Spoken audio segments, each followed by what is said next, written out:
mga proponent. Yung kay Zaldico naman, na sinasabi mong 25%, hiwalay na mga proyekto yun. Hiwalay po, Your Honor. Okay, so may sariling mga proyekto na flood control si Yusek Bernardo na may 25% sa mga proponent. Meron din si Zaldico na separate na flood control projects din na mayroong 25%. Hindi ibig sabihin na may 25 si Bernardo, may 25. Iba yun. Yes, Your Honor. Magkahiwalay po. Okay, so maliwanag. Itong kay Yusek Bernardo na number 12, yung kay dating Senador Bong Revilla, sabi nyo, wala kang binanggit dito na kanino binigay. Meron kang binanggit na binigay sa bahay ni Bernardo o kaya sa Diamond Hotel, sa bahay ni... Dito wala. Kanino mo binigay yung 90 million ba? 25%. Lahat po yun kay Yusek Bernardo. So siya ang tumanggap. Yes, Honor. Okay. Hindi po siya, Your Honor, liwanagin ko lang po. Okay. Every time po kasi na kailangan na pong it's either po inuutos ko din sa driver ko or may pagkakataon naman po na yung chief of staff ko inuutosan ko. Siya na po naghahanap ng driver. Papunta po doon sa kung saan po yung pag-usapang lugar, Your Honor. Okay. Malaking halaga ito total, no? Nakailang bigay ka direkta kay Yusek Bernardo at nakailang driver mo naman ang nag-deliver? Wala po akong direkta sa kanya.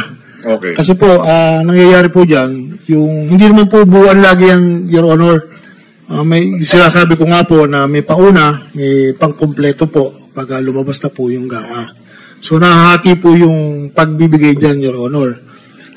Pag po magdi-deliver, either po yung driver ko, or minsan po yung chief of staff ko, pinahanap ko po ng magdadala. At dinadala sa iba-ibang lugar? Yes, Your Honor. Hindi ko na po alam kung ano yung napagkasundoan ng lugar. So, ano estima mo? Doon sa 3 taon, ilang beses kang nagdi-deliver? Senator Pangilinan, can we wind up? Yes. Your 5 minutes up. Yes. Sasagutin ko po, Your Honor. Go ahead. Your Honor, iba-iba pong lugar ang pagkakaalam ko. Wala pong fix na nakakaalam po talaga yung... Kaya yung number lang? Normally, sir, ano yan? Every week? No, sir. Every Hindi month? po. Depende po kung naipon na po yung kabuuan para makumpleto. Kaya malaki ang bultuhan, ano? Nahati po kasi sa dalawa, Your Honor. Okay. I will go Thank to you. my next round. Senator Erwin Tulfo is recognized. Thank you, Mr. Chair. Tanong ko lang po, one quick question for Engineer Alcantara. Engineer Alcantara, mga boss mo ba, wala kayong mga binibigay, walang mga kickback, wala kang pinapadala sa kanila, puro lang ba sa mga politiko at puro sa inyo lang? Up in the main office, wala kang requirement, hindi ka nire-require, walang hinihingi sa'yo sa main office? Wala po, Your Honor. Lahat po basta po yung funding ang pinag-usapan, nakapix na po sa ganun. Kay Yusek Bernardo ko lang po binibigay. Wala pong requirements po sa central office, Your Honor. Wala sa central office? Wala po. Walang mga komisyon? Wala po, Your Honor. So, pawang ang kadil mo lang dito yung mga politiko. Tama po ba? Opo, saka si Yusek Bernardo po. Okay, alright. Let me shift now, Mr. Chair, to the Department of Budget and Management. Kasi dito po nagkakaproblema tayo dito yung insertion. Yusek Toledo, right? Okay. Alright. Yes, Mr. Chair. Can you explain to me, sir, dito po sa 2023, on program appropriations, sa net 588.16, House Bill number 8980, hindi rin nagbago, and then sa Senate Committee Report 588.16B. Pero pagdating sa GAA, umabot ng 807.16. Ano ho nangyari dito? Mr. Chair, that is basically an adjustment to the net, to the GAA. Kaya nga po, pero ibig sabihin, saan po nanggaling? Mr. Chair, in that case, we don't know where it came from, kung saan nanggaling po, kung yung insertion or adjustment made Kaya by nga, yung Congress. insertion saan nanggaling? Galing dito sa BICAM ba? Kasi from the Senate, iakit na po dito sa inyo, biglang lumobo ng palos 200 plus billion po ito noong 2023. Mr. Chair, that is as a result of the enrolled GAA na po. before the President signs po. Doon namin O nakikita doon na lang po po. ito tinago sa unprogram natin, appropriations? Sir, no, Mr. Chair, the unprogrammed is different from what is in the GA already because the unprogrammed fund or appropriation is separate po siya. Yung nasa program po yung changes po, yung changes po, that is from the NEP as versus the GAA. So you're saying that the program of appropriations, iba po ito sa CAA? Or is it part of the GAA? Part of the GA po yung ina-approve ng Kongreso po yung kaya lang undefined po siya, program at saka unprogram. Okay, I understand. Now, tumaas po ng 10 purposes to 61 purposes ang unprogrammed appropriations natin. Bakit po nagkaganito? Mr. Chair, yan po yung problema po natin as a matter of fact, concern namin as much as possible. Sana, hindi nagagalaw po yung ating nasa program. So what happened then is, nire-allocate po yung ibang programa sa ibang projects or programs and then yung nilipat po sa unprogrammed appropriations. Kaya po lumaki yung unprogrammed appropriations from originally po, if you take a look at the 2025, yung net po lang po na proposed for unprogrammed appropriations, 158 billion and yung lumabas na po yung GAA, balloon to 363.4 billion. So a difference of 204 billion, Mr. Chair. Alright. Kaya nga po, ang tanong ho natin, tapos kanina po, naalala ko, tinatanong po kayo kung meron pong DPWH po doon sa program ninyo. Sabi po ninyo, wala. Mr. Chair, when we submit the NEP, wala po talaga listahan po yung program appropriations, being it's a standby fund appropriation. So it's only, we will only know the listing or magkakaroon lang po yan ng identified projects when we receive the projects or the requests from the different department and agencies. In this case, sa DPWH po for the flood control projects. Bakit hindi po sinama ito sa NEP? Bakit doon pa po sinama sa program sa UA? Hindi ba na-identify kaagad ito? Yes, Mr. Chair, that will probably, the DPWH will answer because hindi na po alam because we only receive what has been requested by the departments and agencies, Mr. Alright, Chair. my next question.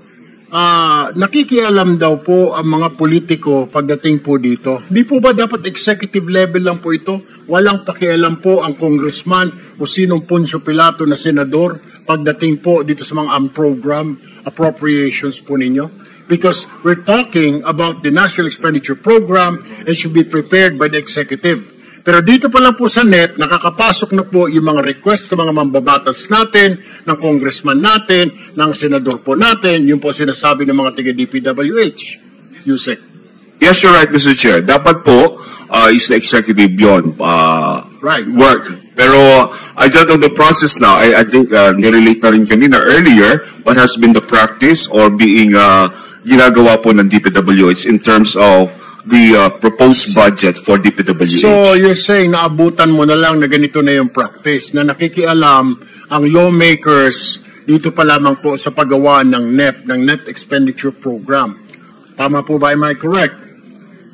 It's, in the part of the DBM, Mr. Chair, sabi nga namin, kung walang request or is that part of the budget proposal, we will not evaluate.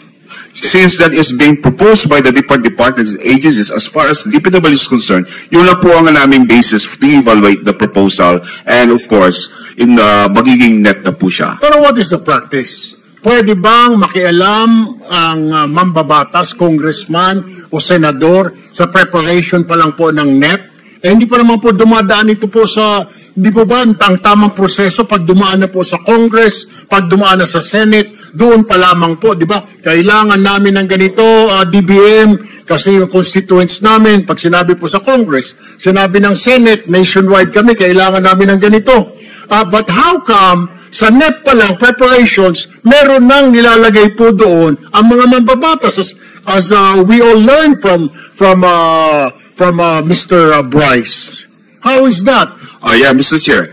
Ano po yan? Because DPWH po magsasabi at magsasubmit sa amin, Mr. Chair. So we don't know what transpired during that preparation ng proposed budget nila and being submitted to us. So that's their practice, Mr. Chair, not ours. So that's their practice. Pero you know that may mga sinisingit na in preparation pa lang po ng NEP. Tama po. No, Mr. Chair, we don't know that. You don't we only see that? know na may proposal sila, but we don't know who are the proponent of that as far as congressman or senator. We don't know, Mr. Chair. Okay, Mr. Chair, let me shift to the Department of Public Works and Highways now. I don't know if Secretary Bunoan can answer this. Secretary, tama po ba? I don't think this is the practice or it has been going on na pag ang politiko tumawag sa inyo, ang senador, congressman, DPWH, kailangan ko ng ganito, ikarga mo sa NEP. Tama po ba yung proseso? Sa NEP pa lamang, pwede na makialam ang mambabatas? Pwede na kaming makialam? Your Honor, sa NEP, there are two kinds. Yung NEP as far as yung allocation for members of Congress, specific po yun. Because the allocation for members of the House of Representatives. Sec, parang ngayon ko lang narinig yan. Run that to me one more time. I don't understand. I'm sorry. Meron kami kasing the allocation, Your Honor, for under the NEP, meron yung allocation formula that we have been using. And this will determine actually what would be the allocable amount per legislative district po. Secretary, with the permission, alam nyo, for ang phases, stages, di ba? Budget preparation, that's executive. Yes, Your Honor. Budget authorization, that's legislation. Yes, Your Honor. Balik ulit sa executive, budget implementation. Yes, Your Honor. And then yung accountability, Yes, Your oversight, COA, etc. Yes, Your Honor. So, saan papasok yung sa budget preparation? Meron na agad yung mga legislators. Ang pakialam ng legislators sa authorization phase. Yun ang hindi namin maintindihan, hindi matanggap ni Senator Erwin. Thank you. Thank you, Mr. Chair. Mr. Chairman, Go ahead. the proper procedure that should be followed is that the local development councils are the ones that should submit to the DBM kung ano yung mga kailangan sa locality nila. Doon pwede mag-participate mga governors, mga mayors, mga NGO, yung mga congressman. Yun, pwede doon through the council, local development council, or the regional development council. Pag doon galing yung mga pinapasok sa NEP, legitimate po yun. Yung ganun dapat yung pananaw ng DPWH at saka ng Executive Department, di po ba? Ganun na tama. Pero yung nakaprepare ang DBM o nakaprepare na yung executive katapos may papasok nga ang legislator, hindi nga ganun na sama. Dapat magtanggapin. It should come from the local development council or the regional development council. Ganun po dapat yung pattern. Thank you. Good. Mr. Chair, I'll just use up my 47 seconds. This is a manifestation, Mr. Chair. We've been here in this hall, I mean, I wasn't a member of the Senate yet. Inimbestigahan na rin po natin itong pork barrel scam in 2023. Iba-iba lang nga po 2013. Anong year ho kayo, Secretary, nag-retire sa DPWH? What year did you retire? 2010, Your Honor. 2010. So, 2013, nangyari na po ito, nangyayari na naman ngayon. Ang tanong ko lamang po, ano nangyari doon sa investigation, Mr. Chair? Whatever happened? Did we investigate? Did we have an investigation in aid of legislation para matuldukan na ito? And why are we still investigating it again now? I do not understand. I'm not here, Mr. Chair. I don't know. Siguro yung mga nandito na before, did you investigate? Did sa mga colleagues? Did we investigate it here in Senate? Para hindi na ito mangyari pa. I thought what we're doing, like what we're doing right now, we're investigating this in aid of legislation so that this will not happen again. Whatever happened to 2013 investigation, Mr. Chair? I guess that's your last question, Senator Erwin. Chair Erwin. I don't know if you can answer that, Mr. Chair.